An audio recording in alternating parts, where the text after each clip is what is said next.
दी गई है। स्वास्थ्य विभाग में सबसे ज्यादा गड़बड़ी पाई गई है और डीजी हेल्थ ऑफिस से लेकर शासन तक सब गोलमाल।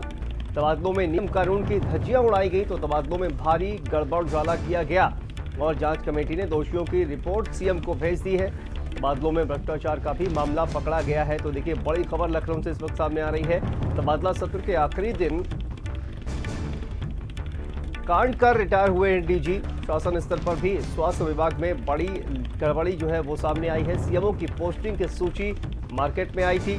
जारी होने से 3 दिन पहले सूची मार्केट में घूम रही थी। मुख्य सचिव की अध्यक्षता में जांच कमेटी बनी थी। उसके बाद जांच रिपोर्ट देखिए मुख्यमंत्री को सौंप दी गई है। तबादलों में बड़ा भ्रष्टाचार सामने आया है। शासन स्तर पर भी स्वास्थ्य विभाग में बड़ी गड़बड़ी। सीएमओ की पोस्टिंग की सूची मार्केट में आई थी। जारी होने से 3 दिन पहले ही सूची मार्केट में घूम रही है। और ये देखिए, और इसी खबर पर हमारे साथ स्टेट हेड वीरेंद्र सिंह जी हमारे साथ फोन लाइन पर जुड़ गए हैं। वीरेंद्र जी, देखिए अब ये स्वास्थ्य विभाग में भी सबसे ज्यादा गड़बड़ी पाई गई है। बिल्कुल, देखिए उत्तर प्रदेश में जो तबादलों को लेकर हंगामा मचा था वो सबसे ज्यादा स्वास्थ्य विभाग में ही मचा था। और जब वो उप मुख्यमंत्री ब्रजेश पाठक ने अपने ही विभाग के तबादलों पर सवाल खड़े कर दिए तो उसके बाद मुख्य सचिव दुर्गा शंकर मिश्रा की अध्यक्षता में एक कमेटी बनाई गई थी। वो कमेटी ने भी अपनी रिपोर्ट सौंप दी है और मुख्यमंत्री के सामने वो रिपोर्ट पहुंच गई है। अपर मुख्य सचिव अमित मोहन प्रसाद, उनके सचिव और विभागाध्यक्ष वेदव्रत सिंह, निदेशालय के तमाम सारे अधिकारी इसमें दोषी हैं। वेदव्रत सिंह 30 जून को तबादला करने के बाद रिटायर होकर चले गए। 2000 से ज्यादा तबादले स्वास्थ्य विभाग में किए गए हैं। दोनों ये जो जगह हैं, इन दोनों ने सरकार की बहुत बदनामी कराई है तबादलों में। हम ये सरकार को तय करना है मुख्यमंत्री को किस तरह की, किस लेवल की सजा किसके लिए देनी है। लेकिन अमित मोहन प्रसाद ने जिस तरह से तबादलों में मनमानी की सीएमओ और सीएमएस के तैनात करने में, तमाम सारे लोग जिनके ऊपर जांच चल रही थी, जो एलिजिबल नहीं थे, उन सबको सीएमओ बना दिया गया, सीएमएस बना दिया गया और मंत्री ब्रजेश पाठक को गफलत में रखा गया। तो ये जो मनमानी की है अफसरों ने, उसका खामियाजा सरकार को भोगना पड़ रहा है, क्योंकि कर्मचारी नाराज हैं, डॉक्टर परेशान हैं, अस्पताल खाली हो गए हैं विशेषज्ञ डॉक्टरों से। तो ये सब चुनौतियां सरकार के सामने आई हैं।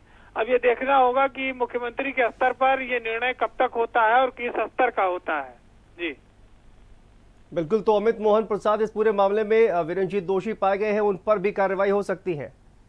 देखिए, वो विभागीय अपर मुख्य सचिव है, उनकी सीधे जिम्मेदारी बनती है। शासन के बिना इच्छा के कोई सीएमओ नहीं बन सकता है जिले में। विभागाध्यक्ष के पास डॉक्टरों तक के तबादले का अधिकार होता है।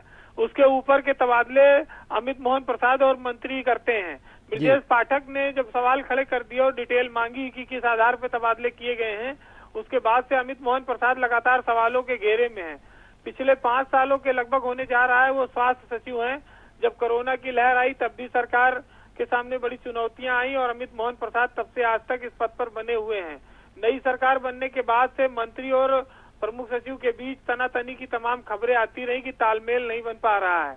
सरकार ने उस बात को नजरअंदाज किया, लेकिन अब ये तबादलों में ये विस्फोट सामने आ गया कि तबादलों में भ्रष्टाचार किया गया है, पैसे लेकर तबादले किए गए हैं, हजारों की संख्या में किए गए हैं, मानक के विपरीत तबादले किए गए हैं। और यही वजह है कि अब ये जांच चीफ सेक्रेटरी के लेवल की जांच हुई है। अब इसमें कार्रवाई तो देखिए होगी, उसमें बड़े से बड़े अफसर भी निपटेंगे और नीचे वाले भी जाएंगे। जी बिल्कुल, बहुत बहुत शुक्रिया वीरेंद्र जी इस तमाम जानकारी के लिए। तो देखिए किस तरह से पीडब्ल्यूडी विभाग और स्वास्थ्य विभाग में तमाम जो तबादले हैं उसको लेकर अब जांच रिपोर्ट सौंप दी गई है और इसमें बड़ी गड़बड़ियां जो है वो सामने आई हैं। तो इस बुलेटिन में फिलहाल इतना ही, लेकिन खबरों का सिलसिला लगातार जारी है। आप देखते रहिए भारत समाचार।